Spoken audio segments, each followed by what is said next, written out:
Hello, my name is Gabe Zollner. You know what the military has in common with congressmen and senators? Well, what they have in common with congressmen and senators is that they both take pretty much the same oath of office. The difference is that in the military, they also take another oath to their commander-in-chief. Now, the question that has to be answered is, in fact, is he the commander-in-chief? We know that Congress won't do anything because they haven't done anything to protect the American people, nor have done anything to honor their oath of office. Now, what the military have to sort of take a look at is what happens to the generals that have supported President Obama. Well, General Ham, what happened to him? Well, he's no longer there. He was in charge with the Africa Corps, and they removed him when they found out that he disobeyed one of Obama's direct orders on 9/11. And that order was to stand down. General Ham had put together a contingency force to go ahead and offer assistance to the people that were being attacked and eventually were slaughtered in Benghazi. Well, what happened to General Crystal? Well, General Crystal, he didn't necessarily agree with everything that Obama wanted to do in Afghanistan, so he was removed. Who else? Well, the CIA director. What happened to General Petraeus? Well, General Petraeus, who spent 35 years building his career, it got wiped out in a second. I'm not saying that what General Petraeus did was acceptable, because again, they do have an oath of office and an oath of honor, but he's not alone in what he did. Look at Caesar and Cleopatra. It happens all the time. But Obama used it at an appropriate time to try to take some heat off of himself, to deflect some heat off of himself, and he's still trying to do that. And that's why Susan Rice, again, has pulled her nomination for Secretary of State, although she was never really even nominated by Obama. What's really going on is what has been going on.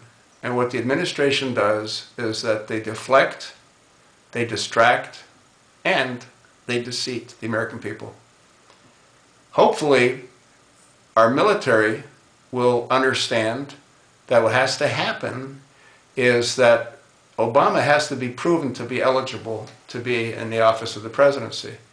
And the only way that that can be proven is if the documents that Donald Trump had offered $5 million for Obama to release are released.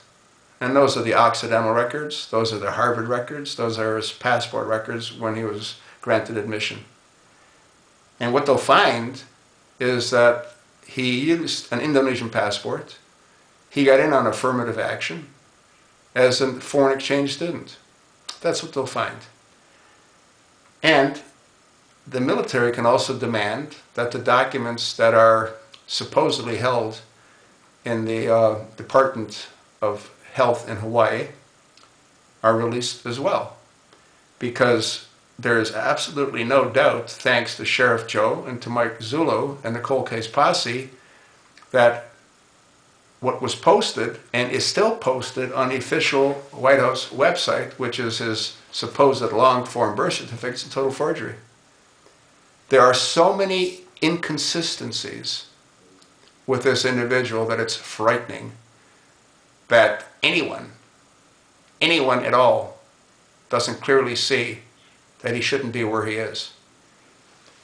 The most recent revelation that came out was mind-blowing, which is where Obama now has accepted the rebels in Syria as being the official group that is supported by the citizens of Syria. And what that's doing is it's going to give Obama a green light to go in and assist the way he did in Libya. But in Libya, he didn't ask for congressional approval. I suspect this time he will. And Congress will probably approve it, because that's just how it is. Congress just goes along with anything and everything that he wants.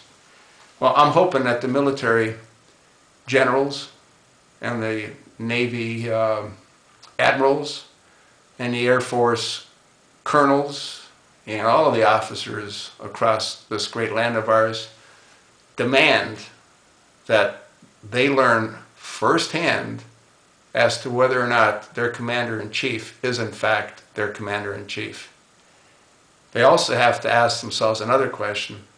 Would a commander-in-chief allow 4 Americans to be slaughtered when they requested assistance over a 7-hour period? Would a commander-in-chief that they honor provide stand-down orders on not 1, not 2, but on 3 separate occasions? I don't think so. What do you think?